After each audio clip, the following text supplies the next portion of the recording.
ने बताया आईआईटी के बारे में, उसी को बहुत ही एलाबोरेट ढंग से बताया। थोड़ा इंडिविजुअल टच देने का मैं कोशिश करूंगा, उसके बाद मेडिकल के बारे में देखेंगे। जैसे सर ने बताया था कि मुझे अपनी स्टोरी थोड़ी शेयर करने के लिए, मैं झारखंड के एक इंटीरियर में कोल इंडिया के कॉलोनी में पूरी बचपन बिताई। वहाँ पर हिंदी मीडियम में पढ़ा, टॉपर था क्लास तक, 10 क्लास तक। 11-12 के लिए जब मूव करते हैं तो पता चलता है कि हमारे सामने कुछ ऑल इंडिया लेवल पे कंपटीशन फेस करना है। उसके लिए बच्चे स्टार्टिंग में प्रिपेयर नहीं होते अगर उन्हें पता नहीं होता है तो। जैसे ही इंटर किया सिटी में, जहाँ पे बड़े स्कूल सीबीएसई के इंग्लिश मीडियम स्कूल थे, एडमिशन के लिए अप्लाई किया। एक जनरल ट्रेंड था कि बिहार झारखंड में उतने परसेंटेज आते नहीं थे 10 में, जबकि सीबीएसई में अभी जैसा है वैसा पहले भी चल रहा था, इजीली नंबर 90% आया करते हैं। एडमिशन के लिए काफ़ी फाइट हुई। एक स्कूल में 3rd लिस्ट में लास्ट नाम मेरा था, और उसमें भी वो मुझे बायो दे रहे थे। मैं बोला नहीं यार, मेडिकल कर, मुझे तो करनी ही नहीं है, मुझे तो इंजीनियरिंग करनी है। ठीक है, किसी तरह रिक्वेस्ट करके मैंने बोला टेस्ट ले लो। टेस्ट लेके एडमिशन हुई। वहाँ पर एक माहौल था, बोकारो की सिटी में कई पहले से भी आईआईटी वहाँ से निकले थे, एक अच्छा माहौल है। उस माहौल में एक कंपटीशन का जो एक फेज होता है वो देखा, काफ़ी अच्छा। बच्चों को ये जरूरी है कनेक्ट करने के लिए कि कैसा लाइफ स्टाइल होना चाहिए। 10 तक जब तक हम होते हैं सभी के, या 11-12 में भी 80% 90%, अब सीजी का सिस्टम आ गया है। मतलब हमारे क्लास में अगर 10 बच्चे हैं, 10 सीजी ला रहे हैं या 90%, ऐसे ही हम ऑल इंडिया लेवल के कंपटीशन में इंटर करते हैं तो फिर रैंक 1 कोई 1 एक ही होगा, 2 एक ही होगा। वो एक रेस है, एक्सेप्ट करना होगा कि रेस है। मार्केट की डिमांड वैसी है, हमारे पास संसाधन कम है तो लोग बहुत हैं, किसी को ही देना होगा।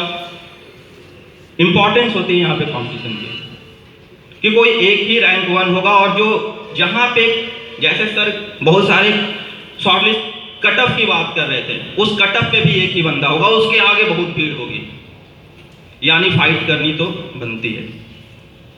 बोकारो में जाकर मैं मेहनत शुरू किया। जब हम लोग कॉलेज में जाकर इस फेज को मिस करोगे, जहां पर सिंगल टारगेट, एक गोल के लिए पूरे 2 साल लगना होता है।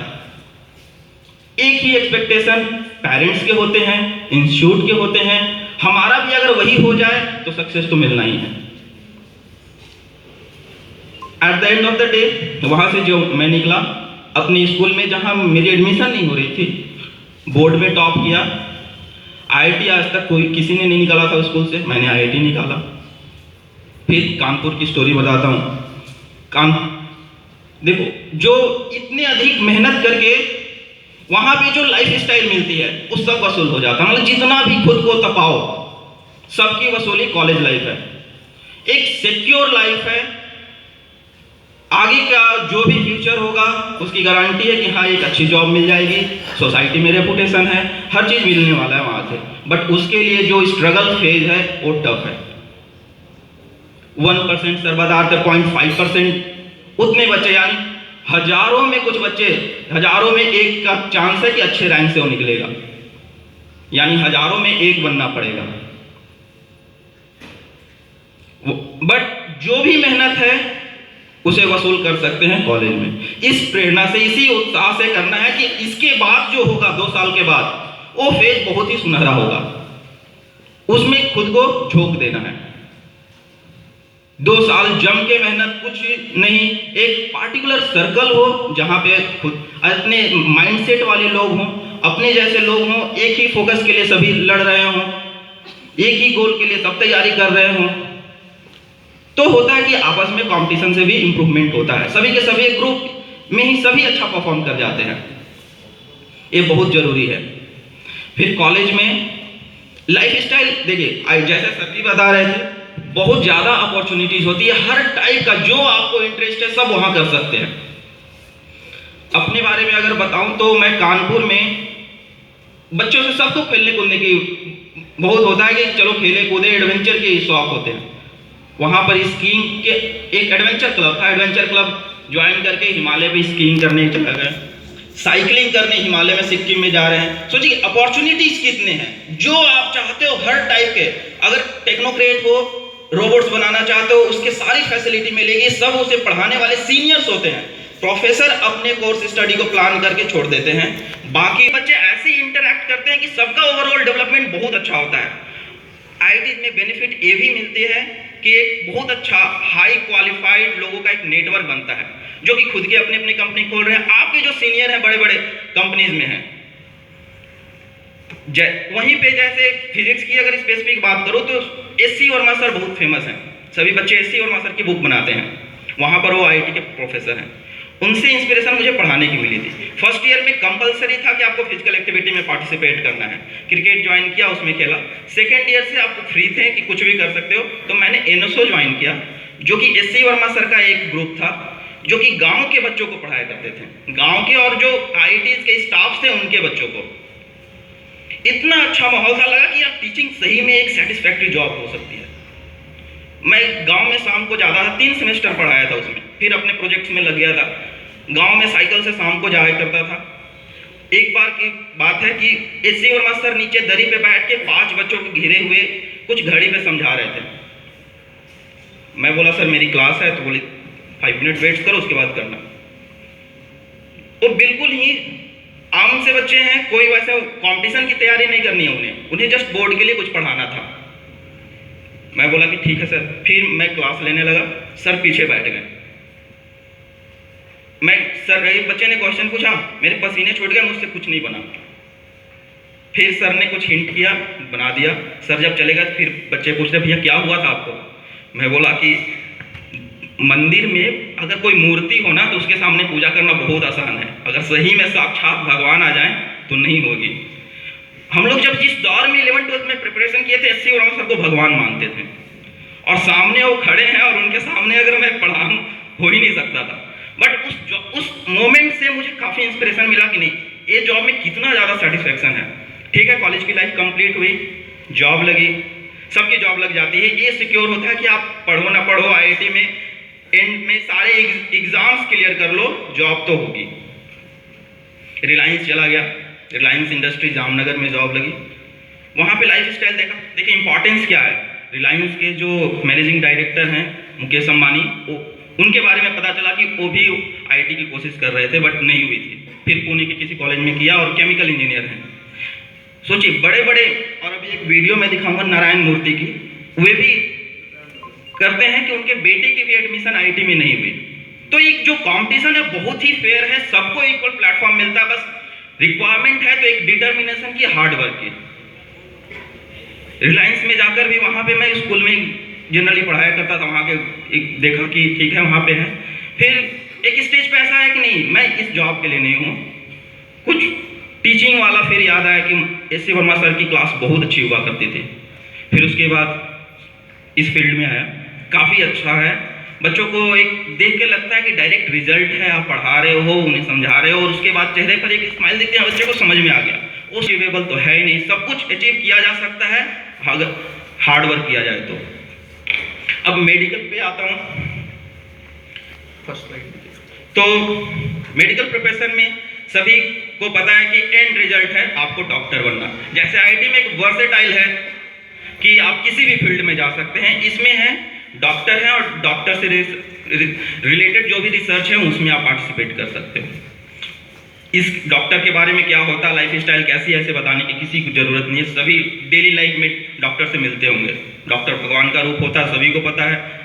जो भी हमारी बीमारी हैं, जिस भी तरह के फिजिकल प्रॉब्लम्स होते हैं, साइकोलॉजिकल प्रॉब्लम होते हैं, सब डॉक्टर्स हेल्प करते हैं उसमें।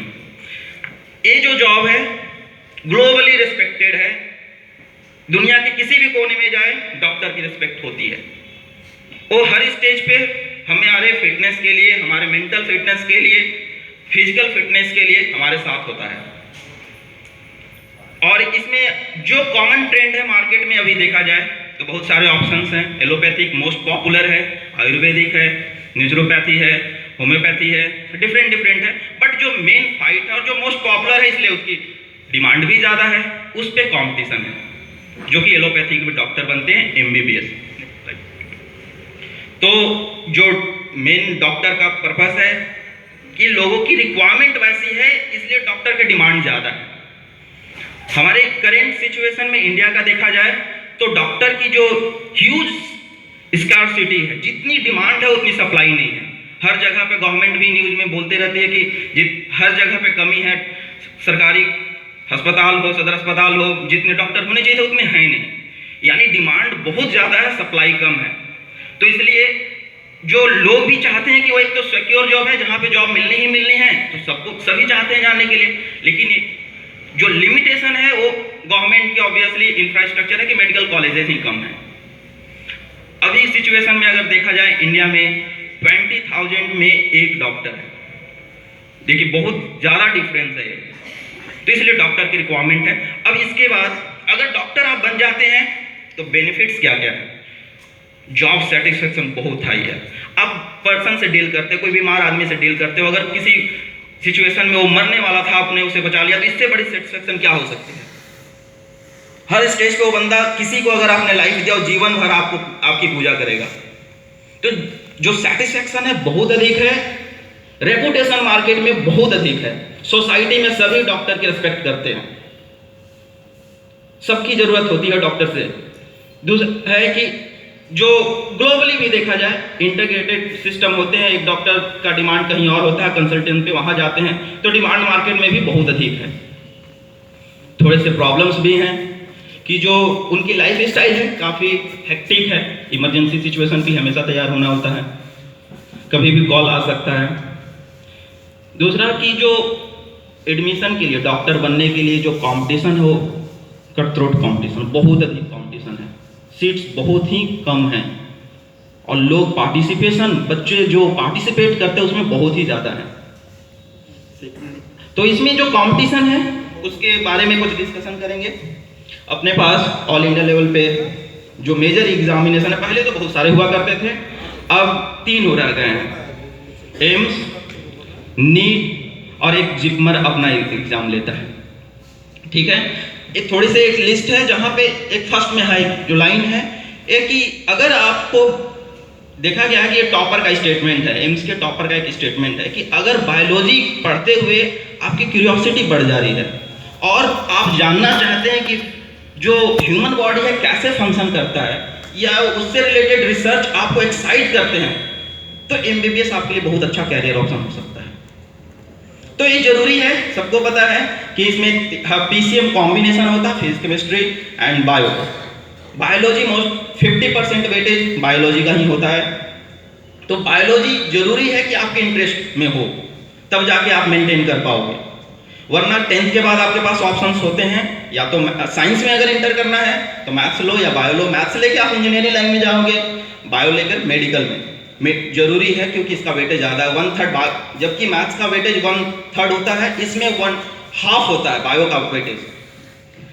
इसके बाद एम्स से देखें तो जो सीट्स हैं बहुत कम हैं, अभी करेंटली इंडिया में 7 एम्स हैं, ठीक है, और जो मोस्ट पॉपुलर है दिल्ली का एम्स, बहुत पुराना है, ऑल टाइम बेस्ट है इंडिया में, जितने भी अगर कभी भी रैंकिंग हुई हो टॉप मोस्ट हमेशा एम्स ही रहता है, और भी है भी वहाँ पे जो भी इलाज होते हैं सभी सेटिस्फाइड अच्छे हैं, जो टीम है वहाँ पे बहुत ही अच्छी है, फैसिलिटी जो गवर्नमेंट साइड से दी जाती है, जो भी फंडिंग दी जाती है सबसे अधिक है एम्स दिल्ली में, लेकिन सीट फिर वही बात आ गई, इंफ्रास्ट्रक्चर कम है, क्योंकि कॉलेज अगर आपको बनानी है तो उसके साथ हॉस्पिटल भी बनानी होगी, तो एक कंबाइन चलता है, जहाँ पे भी अगर कॉलेज है तो साथ में हॉस्पिटल भी होगे, तो क्योंकि ये तो प्रैक्टिकल जरूरी है, बच्चों को मार्केट में फिर जाके एज ए प्रोफेशनल भी वही काम करनी है, कोई ऐसा नहीं है कि आप किसी दूसरे फील्ड में फिर इंटर कर जाओगे।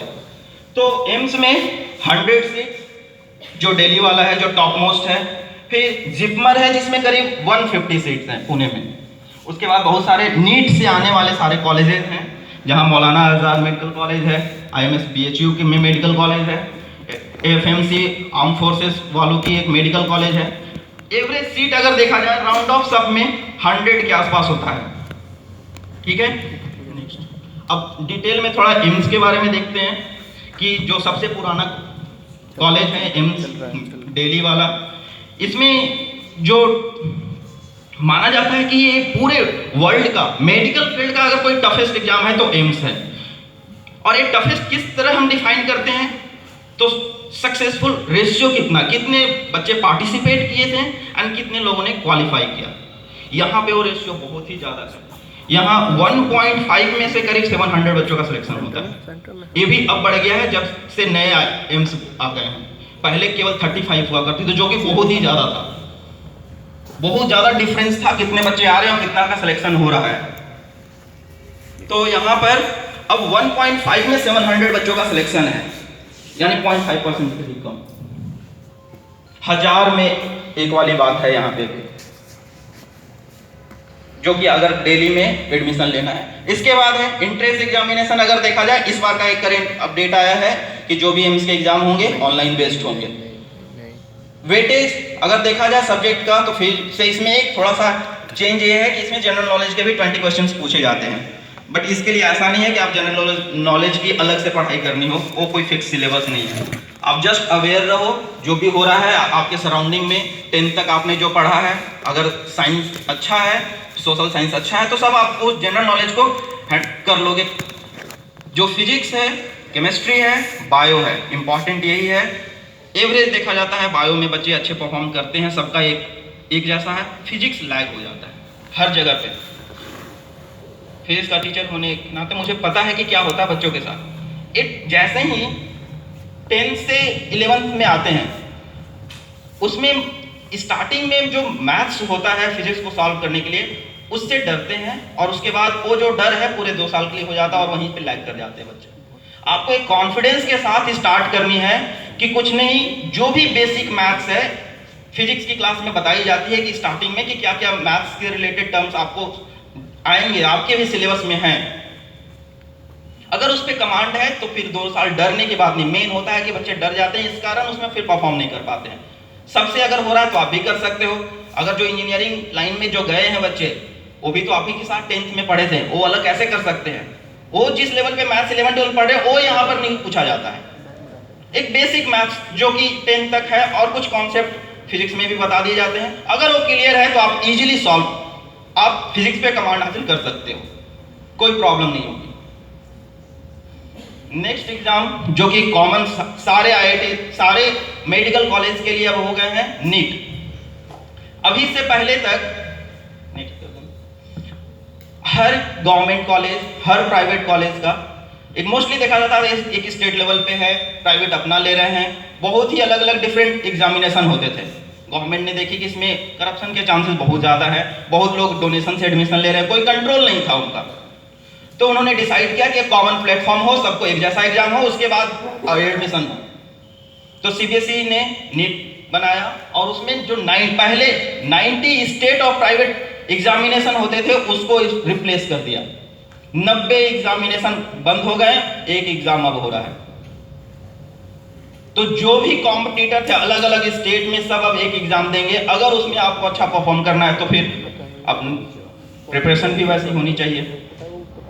इसमें अगर सक्सेस रेशियो देखा जाए तो करीब 15% है। इसमें सीट्स एक्चुअली अगर है कि 50,000 से भी ज्यादा सीट हैं, बट ये सीट सबके लिए नहीं है। ओवरऑल जो ये जो नीट बना है सीबीएसई के अंडर, ये है कि मेडिकल काउंसिल ऑफ इंडिया को लिस्ट दे दी जाती है, जो भी रैंकिंग आएंगे उसके बाद एडमिशन उसके थ्रू होता है। हर कॉलेज में जो भी डिफरेंट स्टेट्स में है 15% ऑल इंडिया सीट्स हैं। अगर उसको ऐसा राउंड ऑफ किया जाए तो देखा जाता है 5000 से भी कम सीट बचते हैं, कि सभी के लिए अवेलेबल है। बाकी फिर स्टेट कोटाज हैं, प्राइवेट का तो अलग ही है। गवर्नमेंट कॉलेज इसलिए इंपॉर्टेंट है उसमें इंटर करना क्योंकि उसकी फी बहुत कम है, क्वालिटी अच्छी है। प्राइवेट में फी बहुत ही ज़्यादा है और उनकी अकाउंटेबिलिटी कम है कि कैसा वो पढ़ा रहे क्या नहीं पढ़ा रहे, उनकी अकाउंटेबिलिटी नहीं है। यहाँ पे गवर्नमेंट का सुपरविजन होता है, रेगुलर फैसिलिटी सारे दी जाती हैं, अच्छा मेडिकल कॉलेज होता है, अच्छा हॉस्पिटल होता है, सब कुछ है, फैसिलिटी सारे हैं। तो इम्पॉर्टेंट है उस 5000 के अंदर आना। इसके भी एग्जामिनेशन में 3 paper, physics, chemistry, bio. Average देखा गया सब में 180 का है। 720 का total paper. Average cut off अगर देखा जाए तो 500 आप स्कोर कर रहे हो तो एक डिसेंट सा आप एडमिशन ले लोगे किसी अच्छे कॉलेज में। इसमें जैसे आईआईटीज में है कि एक बार इंटर करने के बाद डिफरेंट फील्ड्स आपके लिए खुलते हैं कि कंप्यूटर साइंस ज्वाइन कर ले, मैकेनिकल होगा, केमिकल होगा, इलेक्ट्रिकल होगा। इसमें वैसा कुछ नहीं है। आपको एक कॉलेज में इंटर करना है, सबके लिए कॉमन सा प्लान है एमबीबीएस, सबको वही करनी है। उसके बाद आपको ऑप्शन खुलते हैं कि एक बार एमबीबीएस कंप्लीट होने पे, जो कि एक लंबा प्रोसेस है, 5.5 साल उसमें टाइम लगते हैं, ठीक है। तो ये भी एक इंपॉर्टेंट है मेडिकल फील्ड में कि आपका एजुकेशनल पीरियड बहुत हाई है। पहले तो एमबीबीएस हुआ, इसके बाद आप डॉक्टर डायरेक्ट, अभी ट्रेंड देखा गया कि स्पेशलिस्ट नहीं हुए, उसके बाद आपको एमडी करना होता है, मास्टर करने होते हैं किसी पार्टिकुलर टॉपिक को लेकर, उसमें 3 साल, फिर आपको डीएम करना होता है सुपर स्पेशलाइजेशन के लिए। यानी ओवरऑल देखा जाए तो 10 ईयर से ज़्यादा का पढ़ाई ही है।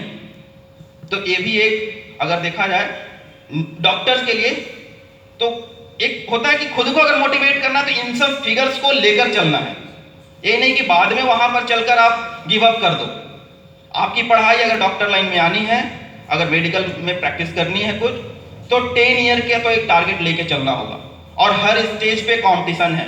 फर्स्ट स्टेज एमबीबीएस का है, उसके बाद फिर पीजी के लिए भी कंपटीशन है, मेंटली प्रिपेयर होना होगा, ठीक है। Thank you. इसी के साथ मैं अपने नाम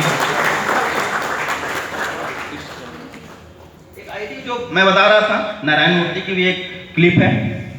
Narayana Murthy, founder of the huge software company Infosys, is known as the Bill Gates of India.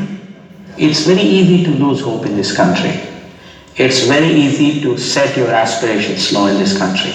But amidst all this competition among high quality students, this institution of IIT sets your aspirations much higher.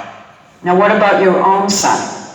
Well, my son, he probably wanted to do computer science at IIT. To do computer science at IIT, you have to be in top 200.